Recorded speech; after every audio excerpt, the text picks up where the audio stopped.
आणि यानंतर एक दुःखद बातमी. आंतरराष्ट्रीय ख्यातीचे शिल्पकार राम सुतार यांचं वृद्धापकाळानं निधन झालंय. वयाच्या 101व्या वर्षी त्यांनी अखेरचा श्वास घेतलाय. राम सुतारांनी जगभरात 200हून अधिक शिल्प बनवली आहेत. दिल्लीमध्ये संसद भवनाच्या प्रांगणात राम सुतार यांनी 16 शिल्प बनवलेली आहेत. राम सुतार यांना पद्मश्री आणि महाराष्ट्र भूषण सारख्या पुरस्कारांनी गौरवान्वित देखील करण्यात आलं होतं. राम सुतार यांचा परिचय करून घेऊया. धुळे जिल्ह्यातील गोंदूर गावात 1925 साली त्यांचा जन्म झाला. 1952 मध्ये सर जे आर्ट्स कॉलेजमधून त्यांनी शिल्पकलेची पदवी घेतली.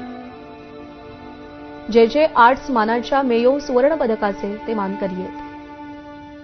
1954 मध्ये भारतीय पुरातत्व खात्यात त्यांनी नोकरीला सुरुवात केली. अजिंठा वेरूळ लेण्यांमधील शिल्पांची डागडुजी त्यांच्याच हस्ते झाली.